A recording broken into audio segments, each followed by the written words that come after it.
46வது ஐநா மனித உரிமைகள் பேரவை அமர்வுக்கு முன்னதாக ஐநா மனித உரிமைகள் ஆணையாளரிடமிருந்து இலங்கை பற்றிய அறிக்கை கசிந்துள்ளது. இலங்கை குறித்த விசாரணையை சர்வதேச குற்றவியல் நீதிமன்றத்திற்கு பரிந்துரைப்பதன் மூலம் உலகளாவிய அதிகார வரம்பின் கீழ் விசாரணைகள் மற்றும் வழக்குகளை நிறுவுதல் மற்றும் சர்வதேச குற்றங்களில் சிக்கியுள்ள இலங்கை அதிகாரிகள் மீது பொருளாதார தடைகளை விதித்தல் என காட்டமான தீர்மானங்கள் மற்றும் முடிவுகளை உள்ளடக்கியதாக அறிக்கை காணப்படுகிறது. அறிக்கையின் முழு விவரம் இதோ. யுத்தம் முடிவடைந்து ஏறக்குறைய 12 ஆண்டுகள் கடந்துள்ள நிலையில் பொறுப்புக்கூறல் மற்றும் நல்லிணக்கத்திற்கான உள்நாட்டு முயற்சிகள் பலமுறை தீர்வுகளை வழங்க தவறிவிட்டன. மேலும் நீதி வழங்கும் முயற்சிகள் கைவிடப்பட்டு நாட்டில் உயர் அதிகாரிகள் கடந்த கால குற்றங்களை ஒப்புக்கொள்ள மறுத்து வருவதால் இலங்கை கடந்த காலத்தை பற்றி மறுக்கும் நிலையில் உள்ளது. இது நிகழ்காலத்திலும் எதிர்காலத்திலும் நேரடி தாக்கத்தை ஏற்படுத்துகிறது. பாதுகாப்பு துறையில் எந்தவொரு விசாரணையையும் அல்லது விரிவான சீர்திருத்தங்களையும் செயற்படுத்த தவறியுள்ளது. இந்த சூழலில் நிறைவேற்ற அதிகாரத்தில் நீதித்துறை மற்றும் பிற முக்கிய நிறுவனங்களின் சுதந்திரம் மேலும் வலுவிழந்துள்ளது. சிறுபான்மை சமூகங்களுடனான நல்லிணக்கம் மற்றும் மரியாதையை உறுதிப்படுத்தும் ஒரு முழுமையான தேசிய முயற்சியின் ஆரம்பம் தலைகீழாக மாற்றப்பட்டுள்ளது.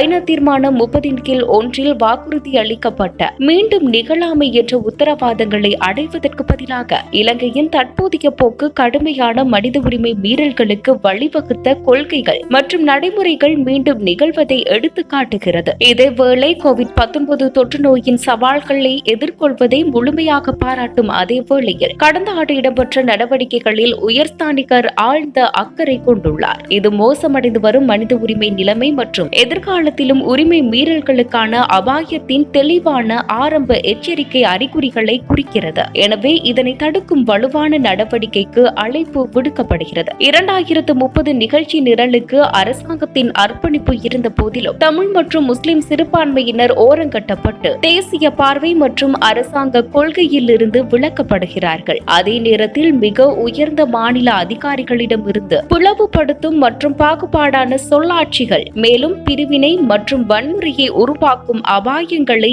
ஏற்படுத்துகின்றன. 2019 ஈஸ்டர் ஞாயிறு பயங்கரவாத தாக்குதல்களை தொடர்ந்து வந்த அவசர கால பாதுகாப்பு பணிகள் அரசாங்கத்தின் ராணுவ மயமாக்கலாக வளர்ந்திருப்பதாக உயர்ஸ்தானிகர் கவலை கொண்டுள்ளார். பொதுமக்கள் நிர்வாகத்தின் முக்கிய பதவிகளுக்கு போர்க்குற்றங்களில் ஈடுபட்டவர்கள் என நம்பத்தகுந்த ராணுவ வீரர்களை அரசாங்கம் நியமித்துள்ளதுடன் பொதுமக்கள் செயற்பாடுகளை ஆக்கிரமிக்கும் இணையான பணிக்குழுக்கள் மற்றும் ஆணைக்குழுக்களையும் உருவாக்கியுள்ளது. 20வது அரசியலமைப்பு திருத்தத்தின் மூலம் நிர்வாகத்தின் முக்கியமான மாற்றங்கள் ஜனநாயக நடவடிக்கைகளை அச்சுறுத்துகிறது. சமீபத்திய ஆண்டுகளில் விரிவடைந்த சுயாதீன ஊடகங்கள் உட்பட சிவில் சமூகத்திற்கான இடம் குறுகிய காலத்திற்குள் முடங்கியுள்ளமை குறித்து உயர்ஸ்தானிகர் கவலைப்படுகிறார். அத்துடன் அரசு முகவர்களில் மிரட்டல் மற்றும் மனித உரிமை பாதுகாவலர்கள், வழக்கறிஞர்கள், ஊடகவியலாளர்கள், சமூக பிரதிநிதிகள் மற்றும் மனித உரிமை மீறல்களால் பாதிக்கப்பட்டவர்கள் மற்றும் அவர்களது குடும்பங்களுக்கு எதிரான துன்புறுத்தல் உள்ளிட்ட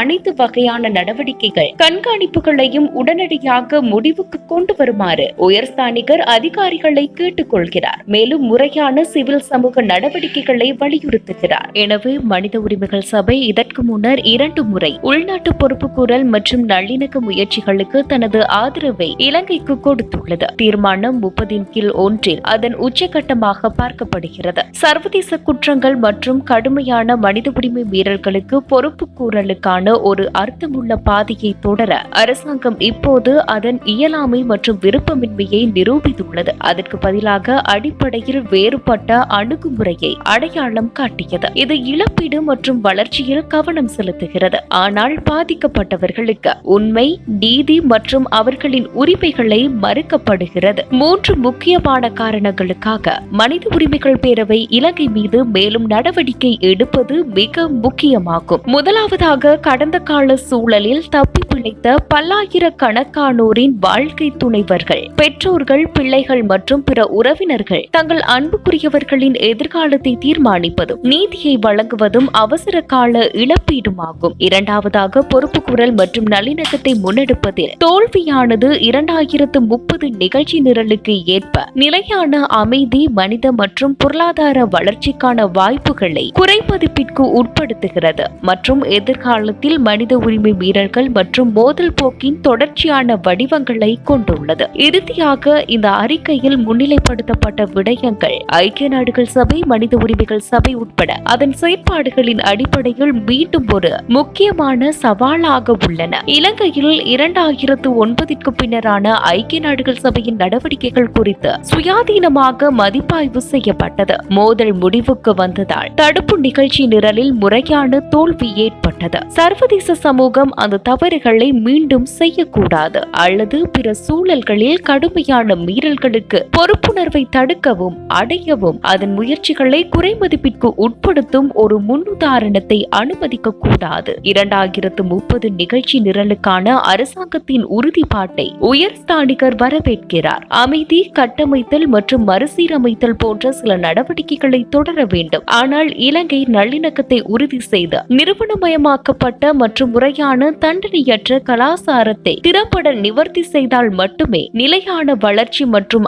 அமைதியை அடைய முடியும். எவ்வாறாயினும் தீர்மானம் 30 மற்றும் அதனுடன் தொடர்புடைய நடவடிக்கைகளுக்கான ஆதரவை திரும்ப பெறுவதன் மூலமும் அந்த தீர்மானத்தின் முழு அளவிலும் அர்த்தமுள்ள நடவடிக்கைகளை மேற்கொள்ள தவறியதன் மூலமும் உள்நாட்டு பொறிமுறை மூலமாக உண்மையை வெளிக்கொணர்வதற்கான சாத்தியப்பாட்டை அரசாங்கம் பெருமளவில் மூடிவிட்டது. அத்துடன் சமீபத்திய போக்குகளை பார்க்கும்போது அரசாங்கத்தின் புதிய முயற்சிகளில் முன்னேற்றம் உட்பட இலங்கையில் மனித உரிமைகள் நிலைமையை கண்காணிப்பதை மேம்படுத்தவும் பொறுப்புக்கூறல் விடயங்களை முன்னெடுப்பதற்குமான ஒரு ஒத்திசைவான மற்றும் பயனுள்ள திட்டத்தை வகுக்கவும் சர்வதேச மட்டத்தில் மனித உரிமைகள் பேரவையை உயர்ஸ்தானிகர் அழைக்கிறார். குற்றவியல் பொறுப்புணர்வை முன்னெடுப்பதற்கும் பாதிக்கப்பட்டவர்களுக்கு நிவாரண நடவடிக்கைகளை வழங்குவதற்கும் உறுப்பு நாடுகளுக்கு பல கடமைகள் உள்ளன. இலங்கையின் நிலைமையை சர்வதேச குற்றவியல் நீதிமன்றத்திற்கு பரிந்துரைப்பதற்கான நடவடிக்கைகளை மேற்கொள்வதோடு மட்டுமல்லாமல் இலங்கையில் உள்ள அனைத்து தரப்பினரும் செய்த குற்றங்களை விசாரிப்பதற்கும் வழக்கு தொடுப்பதற்கும் உறுப்பு நாடுகள் தீவிர நடவடிக்கையை தொடரலாம் அல்லது பாதிக்கப்பட்டவர்கள் மற்றும் அவர்களின் பிரதிநிதிகளுடன் இணைந்து பொறுப்புக்கூறலுக்கான இத்தகைய வழிகளை ஊக்குவிக்க சர்வதேச குற்றங்கள் தொடர்பான விசாரணைகளை ஆரம்பிப்பதன் மூலம் இந்த முயற்சிகளை முன்னெடுப்பதற்கான அர்ப்பணிப்பு திறனை ஆதரிப்பதற்கும் ஊக்குவிக்கிறார். இலங்கை அரசாங்கத்திற்கு என உயர்ஸ்தானிகர் பின்வருவனவற்றை பரிந்துரைக்கிறார். அனைவருக்கும் பாகுபாடு காட்டாமை மற்றும் மனித உரிமைகளை பாதுகாப்பதன் அடிப்படையில் 2030 நிலையான அபிவிருத்தி நிகழ்ச்சி நிரலுக்கு ஏற்ப அனைவரையும் உள்ளடக்கிய பன்மைத்துவ பார்வையை தீவிரமாக ஊக்குவித்தல். அரசியலமைப்பு மற்றும் சட்ட சீர்திருத்தங்கள், ஐக்கிய நாடுகள் சபையின் மனித உரிமை வழிமுறைகள் மற்றும் மனித உரிமைகள் பேரவையின் தீர்மானங்கள் ஆகியவற்றின் பரிந்துரைகளை ஏற்றிருப்பதை உறுதி செய்தல். சித்திரவதை, பாலியல் வன்முறை மற்றும் பிற மனித உரிமை மீறல்கள் தடை செய்யப்பட்டுள்ளன. அவை முறையாக விசாரிக்கப்பட்டு தண்டிக்கப்படும் என ராணுவம், உளவுத்துறை மற்றும் போலீஸ் படைகளின் அனைத்து கிளைகளுக்கும் பகிரங்கமாக தெளிவான வழிமுறைகளை வகுத்தல். மனித உரிமை பாதுகாவலர்கள், சமூக பிரதிநிதிகள் மற்றும் மனித உரிமை மீறல்களால் பாதிக்கப்பட்டவர்களுக்கு எதிரான அனைத்து வகையான கண்காணிப்பு மற்றும் துன்புறுத்தல் மற்றும் பழிவாங்கல்களை உடனடியாக நிறுத்த அனைத்து பாதுகாப்பு நிறுவனங்களுக்கும் உத்தரவிடவும். மொத்த மனித உரிமை மீறல்கள் மற்றும் சர்வதேச மனிதாபிமான சட்டத்தின் கடுமையான மீறல்கள், சித்திரவதை மற்றும் மோசமான சிகிச்சை உள்ளிட்ட அனைத்து குற்றச்சாட்டுகளையும் உடனடியாகவும் முழுமையாகவும் பாரபட்சமின்றி விசாரிக்கவும் வழக்கு தொடரவும். நீண்டகால ஆதார வழக்குகளில் பொறுப்புணர்வை உறுதி செய்வதற்கு அதிக முன்னுரிமை அளிக்கவும். மனித உரிமை தரங்களுக்கு இணங்க மனித உரிமை மீறல்களில் ஈடுபட்டவர்கள் என நம்பப்படும் அலுவலக பாதுகாப்பு பணியாளர்கள் மற்றும் பிற பொது அதிகாரிகளை நீக்குதல். பொறுப்புக்கூறல் மற்றும் பொதுமக்கள் மேற்பார்வை ஆகியவற்றை வலுப்படுத்தவும் உறுதிப்படுத்தவும். பாதுகாப்பு துறையில் பிற சீர்திருத்தங்களை செயற்படுத்தல். மனித உரிமைகள் ஆணையகம் சுயாதீனமாக செயற்படுவதற்கும் போதுமான ஆதாரங்களை பெறுவதற்கும் கட்டமைப்பு பாதுகாப்புகளை உறுதி செய்தல். காணாமல் போனோர் அலுவலகம் மற்றும் இழப்பீடுகளுக்கான அலுவலகம் திறம்பட மற்றும் சுயாதீனமாக செயற்படக்கூடிய சூழலை உறுதி செய்க. 2 அலுவலகங்களுக்கும் அவற்றின் ஆணையை திறம்பட நிறைவேற்ற போதுமான ஆதாரங்கள் மற்றும் தொழில்நுட்ப வழிமுறைகளை வழங்குதல். பாதிக்கப்படக்கூடிய குடும்பங்களுக்கான பாலின மையத்துடன் இடைக்கால நிவாரண நடவடிக்கைகளை மேற்கொள்வதுடன் பயனுள்ள மற்றும் விரிவான இழப்பீடுகள் மற்றும் உண்மை மற்றும் நீதியை வழங்குதல். சர்வதேச சிறந்த நடைமுறைகளை கடைபிடிக்கும் சட்டம் மாற்றப்படும் வரை புதிய கைதிகளுக்கு பயங்கரவாத தடுப்பு சட்டத்தை பயன்படுத்துவது குறித்த தடையை நிறுவுதல். ஜனாதிபதியால் மன்னிப்பு அல்லது பிற வகையான அனுமதியை வழங்குவதற்கான நிலையான நடைமுறைகளை நிறுவுதல். அதை நீதித்துறைக்கு மறு ஆய்வுக்கு உட்படுத்தல் மற்றும் கடுமையான மனித உரிமைகள் மற்றும் சர்வதேச மனிதாபிமான சட்ட மீறல்களை கவனத்தில் கொள்ள சூழல் சம்பந்தப்பட்ட துறைசார் ஆடை வைத்திருப்பவர்களால் புதுப்பிக்கப்பட்ட நாட்டு வருகைகளை திட்டமிடுவதன் மூலம் சிறப்பு நடைமுறைகளுக்கான அதன் நிலையான அழைப்பை மதிக்கவும் ஒப்பந்த நடைமுறைகளுடன் தொடர்ந்து ஈடுபடுங்கள். ஐநா மனித உரிமை வழிமுறைகளின் பரிந்துரைகளை செயற்படுத்துவதில் OHCHR இலிருந்து தொடர்ந்து தொழில்நுட்ப உதவியை நாடுங்கள். மனித உரிமைகள் பேரவை மற்றும் உறுப்பு நாடுகளுக்கு உயர்ஸ்தானிகர் பரிந்துரைக்கிறார். பொறுப்புக்கூறல் மற்றும் நல்லிணக்கத்திற்கான முன்னேற்றம் உட்பட இலங்கையில் மனித உரிமைகள் நிலைமையை கண்காணிப்பதை மேம்படுத்த OHCHR கோருங்கள். மேலும் மனித உரிமைகள் பேரவையில் தொடர்ந்து அறிக்கை செய்யுங்கள். எதிர்கால பொறுப்புக்கூறல் செயல்முறைகளுக்கான ஆதாரங்களை சேகரித்து பாதுகாப்பதற்கும் பாதிக்கப்பட்டவர்கள் மற்றும் தப்பிப்பிழைப்பவர்களுக்காக வாதிடுவதற்கும் உறுதியான அதிகார வரம்பை கொண்ட உறுப்பு நாடுகளில் தொடர்புடைய நீதித்துறை நடவடிக்கைகளை ஆதரிப்பதற்கும் ஒரு பிரத்யேக ஆதரவை வழங்க வேண்டும். உலகளாவிய அதிகார வரம்பு உள்ளிட்ட உள்நாட்டு அதிகார வரம்புகளில் உள்ள நீதித்துறை நடவடிக்கைகள் மூலம் இலங்கையில் உள்ள அனைத்து தரப்பினரும் செய்த சர்வதேச குற்றங்களை விசாரிக்கவும் வழக்கு தொடரவும் பாதிக்கப்பட்டவர்கள் மற்றும் அவர்களின் பிரதிநிதிகளுடன் ஒத்துழைக்கவும் கடுமையான மனித உரிமை மீறல்கள் மற்றும் துஷ்பிரயோகங்களுக்கு நம்பகமானதாக கூறப்படும் குற்றவாளிகளுக்கு எதிராக சொத்து முடக்க மற்றும் பயண தடைகள் போன்ற சாத்தியமான இலக்கு தடைகளை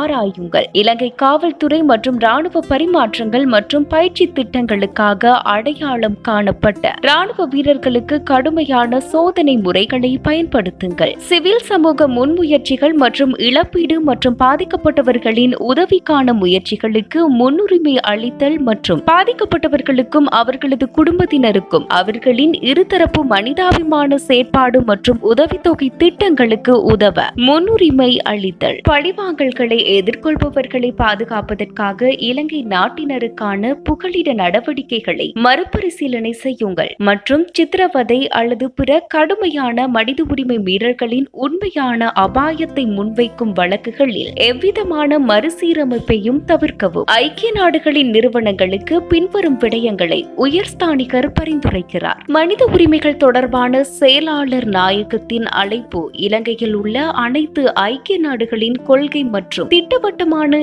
ஈடுபாட்டை வழிநடத்துகிறது என்பதை உறுதிப்படுத்தவும். 2030 நிலையான அபிவிருத்தி நிகழ்ச்சி நிரலுக்கு ஏற்ப அனைத்து அபிவிருத்தி திட்டங்களும் உள்ளடக்கம் பாகுபாடு காட்டாது மற்றும் பயனுள்ள பொறுப்புணர்வு மற்றும் அனைத்தையும் உள்ளடக்கிய நிறுவனங்களுக்கான ஆதரவு ஆகியவற்றின் அடிப்படையில் நிறுவப்பட்டுள்ளன என்பதை உறுதிப்படுத்தவும். பாதுகாப்பு அமைச்சகம் அல்லது அனைத்து அமைப்புகளுடனும் பாதுகாப்பு அமைச்சகம் அல்லது அமைச்சின் பொது பாதுகாப்பு ஆகியவற்றின் கீழ் ஈடுபடுவதில் கடுமையான மனித உரிமைகள் காரணமாக விடாமுயற்சியுடன் இணைத்தல். ஐநா அமைதி காக்கும் படை உருவாக்கத்தின் சவால்களை முழுமையாக புரிந்து கொண்டாலும் ஐநா அமைதி காக்கும் நடவடிக்கைகளில் இலங்கையின் பங்களிப்புகளை மதிப்பாய்வு செய்யுங்கள்.